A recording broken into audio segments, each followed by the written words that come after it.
আসসালামু আলাইকুম রহমতুল্লাহ। কেমন আছেন সবাই? আশা করি সবাই খুব ভালো আছেন। এখন আছি যমুনা ব্রিজের উপরে, যাচ্ছি আমার হোম ডিস্ট্রিক্ট পাবনাতে।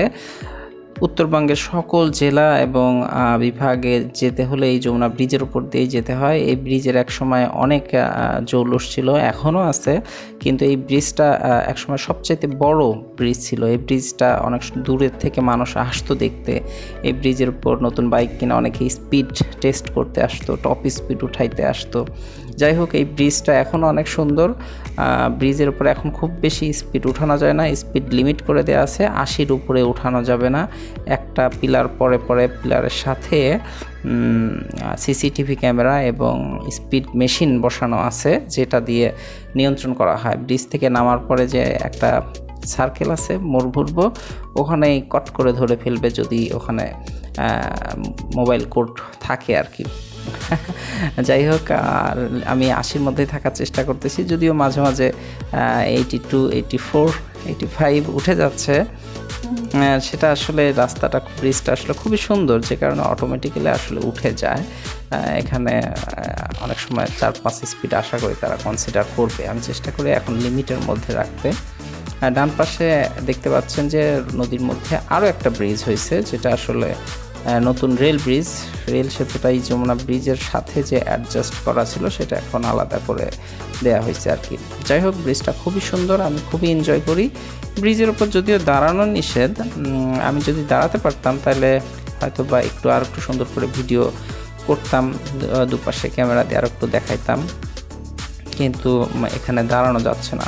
দাঁড়ালে পরে এটা সমস্যা আছে, এটা ধরে ফেলবে। যদিও মাঝে মাঝে অনেকে দাঁড়ায়, কিন্তু আমি দাঁড়াই না। আবার শুধুমাত্র যে আমাকে ধরবে ব্যাপারটা তাও না, কারণ এখানে রিস্ক, মানে একটা রিস্ক থেকে যায়। কারণ আমি যদি একদম জায়গা খুবই কম, এখানে একটা ট্রাক বাস তাদের কারণে হয়তো বা চাপা দিয়ে চলে গেল, গাড়িটা দুর্ঘটনার সম্মুখীন হয়ে গেল, একটা বড় ক্ষতির সম্মুখীন হয়ে যাব।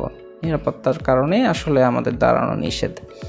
যাই হোক, ব্রিজটা পার হতে একটু যদি 100-র উপরে তুলতাম তাহলে হয়তো আমার খুব বেশি সময় লাগে না, আমি 4 মিনিটে পার হতে পারি। কিন্তু যেহেতু গতি সীমাবদ্ধ 80, 84, 85-র মধ্যে যাচ্ছি, তো একটু সময় লাগতেছে। তাছাড়া এতক্ষণে ব্রিজ ক্রস করে পার হয়ে যায় আর কি। এই ব্রিজ যখন আমি প্রথম যাই, তখন এই ব্রিজের উপর দিয়ে যেতে আমি কিছুই দেখতে পাচ্ছিলাম না। মানে আমি যখন বাইক নিয়ে প্রথম যাই, তখন অনেক ঘন কুয়াশা ছিল। খুব আস্তে আস্তে, সর্বোচ্চ বোধহয় 50-এরও নিচে স্পিড তুলে আস্তে আস্তে যাচ্ছিলাম আর কি। এবং যমুনা ব্রিজের দুই পাশেই, ওপাশে এবং এই পাশে, সিরাজগঞ্জ থেকে আসতে যে রাস্তা, যতটুকুন রাস্তা, এই রাস্তাটা এখন অনেক সুন্দর করছে। সামনে গেলে আপনাদেরকে দেখাচ্ছি। কিন্তু একটা সময় এই রাস্তাটা আসলে খুবই ভয়ঙ্কর ছিল। মানে রাস্তার কনস্ট্রাকশনের কাজ চলতেছিল, রাস্তা একটু যায় তো রাস্তা তারপর বন্ধ, তারপর ডানে বামে করে ব্যাকআপ রাস্তা তৈরি করে দেওয়া থাকে, পাথরের রাস্তা, তার ভেতর দিয়ে যাইতে হয়। রাতের অন্ধকারে ঠিক পাওয়া যায় না। তারপর আমি তো বের হতে চাচ্ছি, বের হতে দিচ্ছে না, ট্রাকটা আমাকে সাইড কেন দিল না। যাই হোক, সাইড না দিক, আমাকে চাপ না দিলেই হলো। চাপ দিয়ে যদি ফেলে দেয়, সেটা আরও ভয়ানক হবে। যাই আস্তে ধীরে যাই, আমাকে ওভারটেক করার খুব একটা, তাদেরকে ওভারটেক করার প্রয়োজন নাই আর কি। তো একটা সময় এই রাস্তা দিয়ে যাওয়া খুব কঠিন ছিল, এবং আমি সবসময় যেতাম আসলে রাত, যখন এই ব্রিজ পার হয়ে যেতাম তখন আমার রাত 2টা 3টা এরকম সময় হতো, 4টা, মানে আমার চিন্তা থাকতো যে আমি ভোরে সকালে গিয়ে পৌঁছাবো বাসায়। তো 4টার সময় দেখা যাচ্ছে কি 3টার সময় আমি রাস্তা পার হতাম। তখন আসলে খুবই ভয়ানক ছিল, মানে বিভৎস একটা রাস্তা ছিল।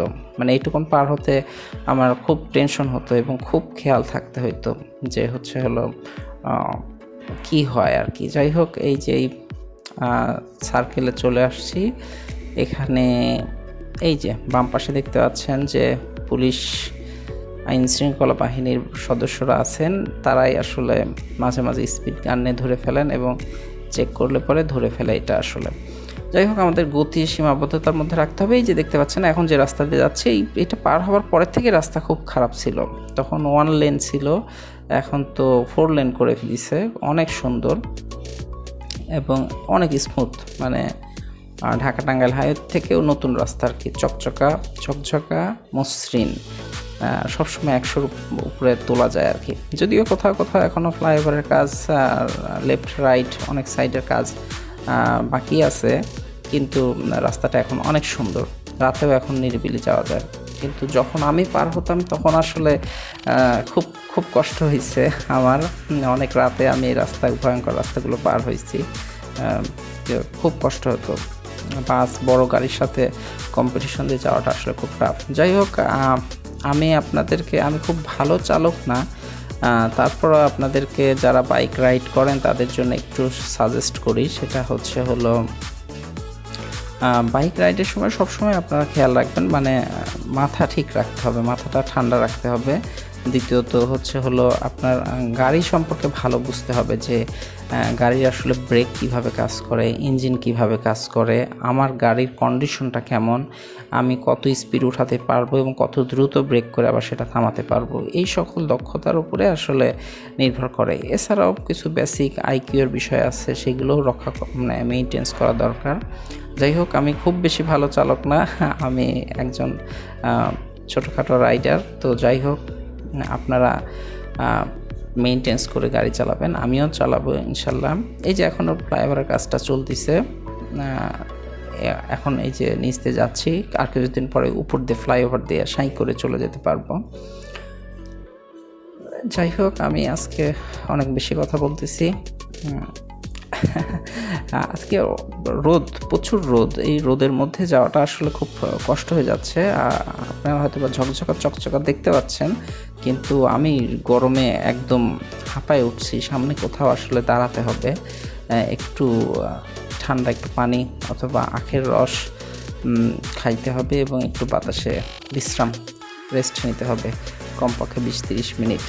এই আমার যেতে আরও দ্রুত, আমি প্রায় 3-3.5 ঘন্টার মধ্যে ঢাকা থেকে পাবনাতে চলে যেতে পারি ইনশাল্লাহ। কিন্তু এই প্রচণ্ড রোদের এবং বিশ্রাম নেই বিভিন্ন জায়গায়, আমার নিজের ইচ্ছা মতো আরাম আয়েসে শখের মতো করে যাই। এই কারণে আসলে অনেক সময় দেখা যাচ্ছে কি এই ভাইয়াটা দেখি এই দিক দিয়ে চলে যাবে। যাই হোক, এখানে একটু থামার পরে এখানে দেখতে হচ্ছে আখের রস আছে, হ্যাঁ আখের রস আছে, একটু চাও চা এখন খাবো না, খুব সুন্দর পার হয়ে যাবে। ঠিক আছে, থাকেন, পরে আবার অন্য কোনো ভিডিওতে আবার আপনাদেরকে বাকিটুকুন শেয়ার করবো। আল্লাহ হাফেজ।